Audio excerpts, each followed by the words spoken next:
Golden Gems of Life, Gathered Jewels for the Home Circle by S.C. Ferguson and E.A. Allen, Central Publishing House, Cincinnati, 1884. Chapter: Charity. Charity like dew from heaven. Charity a lovable trait. The spirit of charity always doing good. Universal charity. Death and charity. Charity. The primal duties shine aloft like stars. The charities that soothe and heal and bless lie scattered at the feet of men like flowers. Wordsworth. Charity, like the dew from heaven, falls gently on the drooping flowers in the stillness of night. Its refreshing and revivifying effects are felt, seen, and admired. It flows from a good heart and looks beyond the skies for approval and reward. It never opens but seeks to heal the wounds inflicted by misfortune. It never harls up but strives to calm the troubled mind. Charity is another name for disinterested love, the humane, sympathetic feeling that which seeks the good of others, that which would pour out from the treasures of its munificence gifts of good things upon all.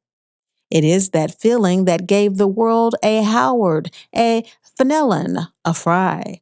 It is that feeling that leads on the reformer, which inspires the philanthropist, which blesses and curses not. It is the good Samaritan of the heart. It is that which thinketh no evil, and is kind, which hopeth all things, believeth all things, endureth all things. It is the angel of mercy, which forgives 77 times, and still is rich in the treasures of pardon. It visits the sick, soothes the pillow of the dying, drops a tear with the mourner, buries the dead, cares for the orphan. It delights to do offices of good to those cast down, to relieve the suffering of the oppressed and distressed, to proclaim the gospel to the poor. Its words are more precious than rubies. Its voice is sweeter than honey. Its hand is softer than down. Its step as gentle as love.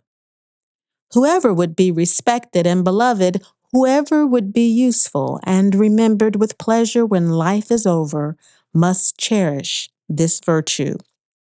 Whoever would be truly happy and feel the real charms of goodness must cultivate this affection. It becomes, if possible, more glorious when we consider the number and extent of its objects.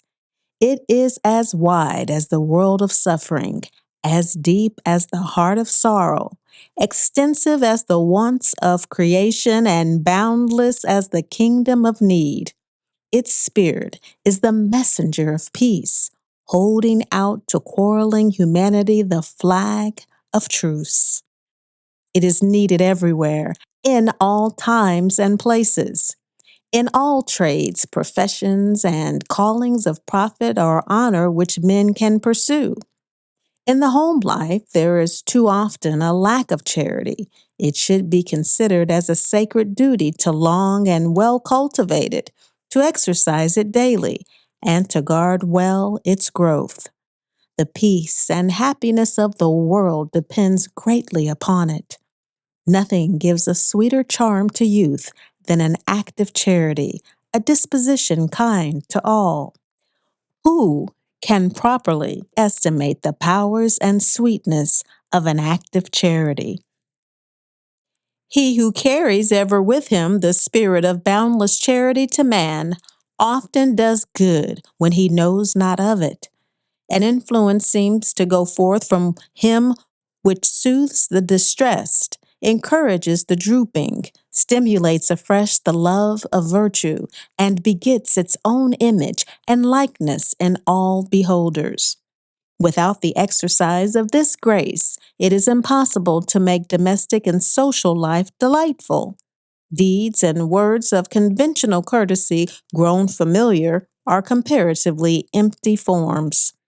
The charitable souls carries with it a charmed atmosphere of peace and love, breathing which all who come within its benign influence unfold their noblest qualities and develop their most amenable traits. Inharmonious influences are neutralized. The harsh discipline of life is changed to wholesome training. The crooked places are made straight and the rough smooth. The uncharitable and censorious are generally found among the narrow and bigoted, and those who have never read the full page of their own heart or been subject to various and crucial tests. How can a man whose temper is phlegmatic judge justly of him whose blood is fiery, whose nature is tropical, and whose passions mount in an instant and as quickly subside? How can one, in the seclusion of private life, accurately measure the force of the influence those are subjected to who live and act in the center of a vast and powerful civil and social circles? The more you mix with men, the less you will be disposed to quarrel, and the more charitable and liberal will you become. The fact that you do not understand another is quite as likely to be your fault as his. There are many chances in favor of the conclusion that when you feel a lack of charitable feeling, it is through your own ignorance and illiberality. This will disappear as your knowledge of men grows more and more complete. Hence, keep your heart open for everybody and be sure that you shall have your reward. You will find a jewel under the most uncouth exterior and associated with comeliest manners and the oddest ways. In the ugliest faces, you will find rare virtues, fragrant little humanities, and inspiring heroisms. How glorious the thought of the universal triumph of charity! How grand and comprehensive the theme! The subject commands the profound attention of good men and of angels. Under the direful influence of its antagonistic principle, man has trampled upon the rights of fellow man and waded through rivers of human blood to satisfy his thirst for vengeance. Its footsteps have been marked with the blood of slaughtered millions. Its power has shivered kingdoms and destroyed empires. When men shall be brought into subjection to the law of charity, the angel of peace will take up its abode with the children of men. Wars and rumors of wars will cease. Envy and revenge will hide their diminished heads. Falsehood and slander will be unknown. Sectarian walls will crumble to dust.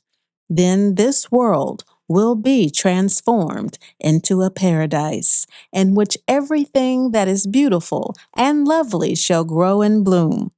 Disinterested and benevolent acts will abound.